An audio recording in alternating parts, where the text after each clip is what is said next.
Zohran Mamdani's sudden rise to national attention has taken the United States by storm, marking a political moment unlike any other in recent memory. In a city known for its diversity, contradictions, and ever-changing politics, New York has now elected its first Muslim mayor, and his name is Zohran Mamdani. His victory is not just a win for a community or a neighborhood, but a moment that has redefined what political leadership looks like in America's most iconic city. His story is that of ambition, identity, and a generation yearning for change. Born to Ugandan Indian parents, Zohran Mamdani grew up with a deep understanding of migration, displacement, and identity. His father, a filmmaker, and his mother, a well-known activist and artist, raised him with an acute awareness of social justice and equality. From his early days in Astoria, Queens, Mamdani was known for his community involvement and grassroots organizing. He began as a tenant rights advocate, spending time with low-income renters, facing eviction and unfair rent hikes. Over time, his passion for community organizing turned into a political mission: to give voice to the voiceless in one of the most expensive cities in the world. When Mamdani first ran for the New York State Assembly in 2020, few took him seriously.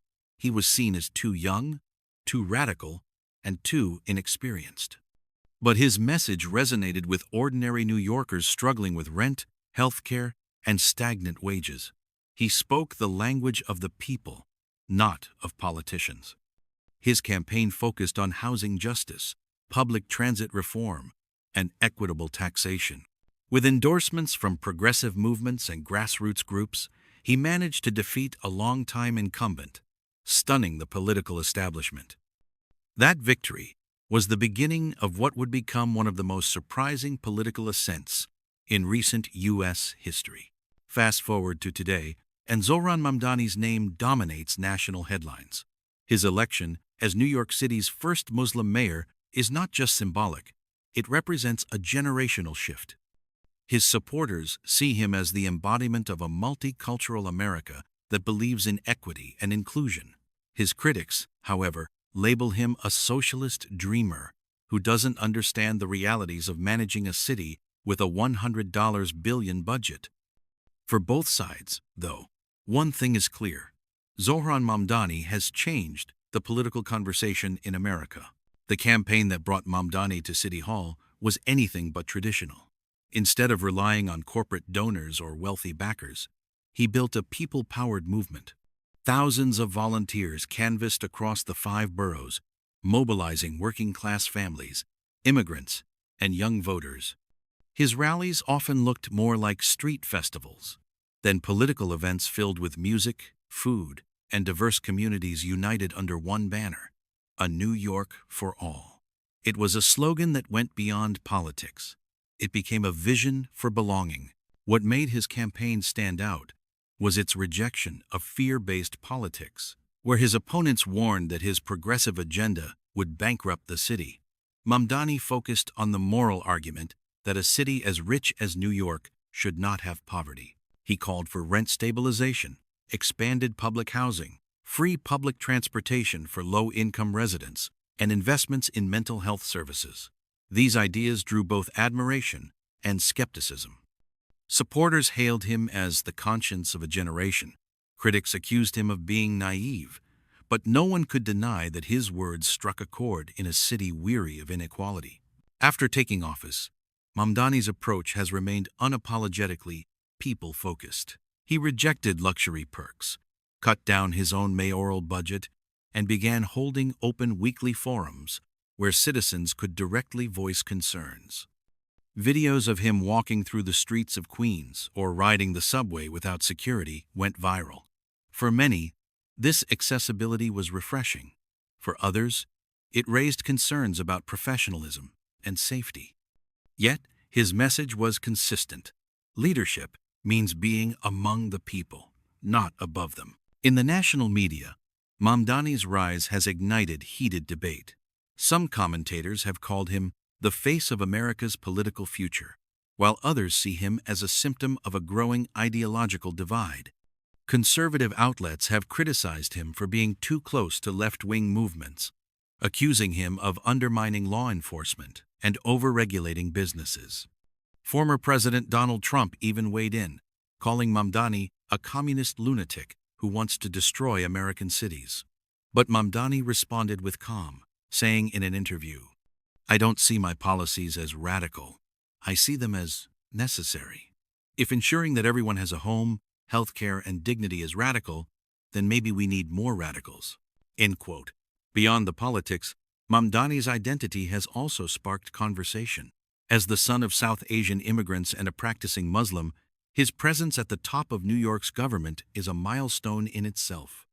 Yet, it has also made him a target of Islamophobic attacks and online hate campaigns. He has received threats, been called un-American, and accused of trying to Islamize the city, accusations he has consistently dismissed. He has said repeatedly that his faith informs his values of justice and compassion, but does not dictate policy. His measured response to these attacks has earned him respect, even from political opponents. Despite the controversies, Mamdani's approval ratings among New Yorkers remain strong. Surveys show that his biggest support comes from young voters, renters, and minority communities. These groups see in him a leader who listens, not lectures. His administration has already implemented several key reforms: a rent freeze for low-income tenants, increased funding for mental health outreach programs, and a new pilot program offering free Metro cards to public school students. Critics argue that these initiatives are expensive and unsustainable, but for now, they are making a tangible difference in people's lives. What sets Mamdani apart from many other politicians is his storytelling ability. He doesn't just talk policy, he connects emotionally. When discussing housing, he recalls stories of tenants who faced eviction. When speaking about healthcare, he references families who lost loved ones because they couldn't afford treatment. His speeches often mix moral conviction with personal empathy, creating moments that resonate far beyond politics. At rallies, his phrase, "We are not powerless," has become a rallying cry for those who feel left out of the system. However, not everything in his administration has gone smoothly. Budget negotiations have been tense, and relations with the NYPD remain strained. His proposal to reallocate part of the police budget toward community safety programs sparked protests from police unions. Business groups have warned that his housing regulations could deter investment. Even some progressive allies have criticized his handling of education reform, arguing that his policies don't go far enough. Mamdani, however, remains defiant. "Progress isn't comfortable," he said during a recent press conference. "If everyone agrees with you, you're probably not changing anything." The world is watching New York under Mamdani's leadership. International outlets have described him as part of a new wave of global progressive leaders, alongside figures like Alexandria Ocasio-Cortez, Sadiq Khan, and Gustavo Petro.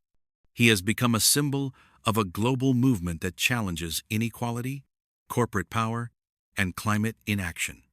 His decision to host an international summit on affordable housing drew mayors from cities across Europe and Latin America, positioning New York as a hub for social innovation rather than just finance. Still, Mamdani is aware that symbolism is not enough. The city faces real crises: housing shortages, rising homelessness, and growing distrust in institutions. He has called these challenges the test of our moral character. His critics point out that slogans won't fix infrastructure or balance the budget. But for Mamdani, the bigger goal is to prove that morality and governance can coexist. In his words, "We've had efficiency without empathy for too long. Maybe it's time to try empathy with efficiency." Perhaps the most fascinating aspect of Zohran Mamdani's story is how it mirrors the evolution of America itself. From being the child of immigrants to becoming the mayor of the most iconic city in the world, his journey represents both the promise and the complexity of modern America. His rise has inspired countless young Muslims, immigrants, and people of color who have long felt excluded from power. Social media is filled with messages from teenagers calling him a role model, community leaders thanking him for visibility, and even critics acknowledging his courage to challenge norms. Yet, as his influence grows, so does the resistance.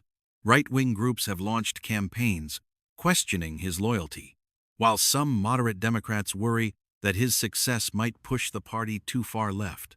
In Congress, a few conservative representatives have called for investigations into his radical network, though no evidence of wrongdoing has emerged. For Mamdani, these attacks have become part of the job. "If you challenge power, power will always push back," he once said. The question is, who do you stand with when it does? As the months pass, the Mamdani administration continues to define its legacy. His supporters say he has already succeeded by changing what leadership looks like. For decades, New York politics was dominated by career politicians and corporate donors. Now, a former activist from Queens sits in City Hall, rewriting the rules. He may not have all the answers, but he has given people a reason to believe again. That, his allies say, is the beginning of transformation.